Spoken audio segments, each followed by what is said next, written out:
Optik ulayotganda svarkangiz tez-tez xato beryaptimi? Muammo apparatda emas, tolaning qiyshiq kesilganida bo'lishi mumkin. Yaxshi svarka qilish uchun avvalo zo'r skalometer, ya'ni optik tola keskich kerak. Bugun Pixitech'ning 3 xil skalometerlarini solishtiramiz va ularning asosiy xususiyatlarini ko'rib chiqamiz. Birinchisi Pixitech FC6S. Bu eng mashhur va hamyonbop variant. Atigi 430 gram og'irlikka ega bo'lgan bu ixcham qurilma standart 250 dan 900 mikrometrgacha bo'lgan tolalarni kesadi.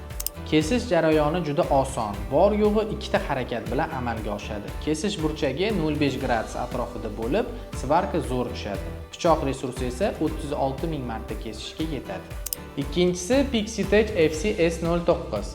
Bu model 0,25 dan 0,9 mm gacha qalinlikdagi tolalarni 8-20 mm uzunlikda juda aniq kesib beradi.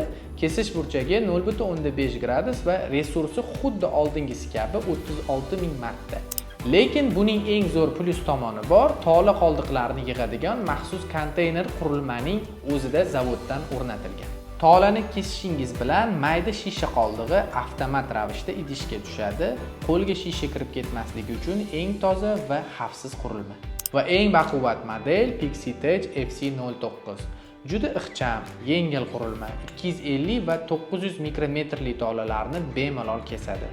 Pichog'ida 24 ta pozitsiya bor va naqd 48 ming marta kesish mumkin. U FTTX kabellari bilan bemalol ishlash uchun universal qisqichga ega.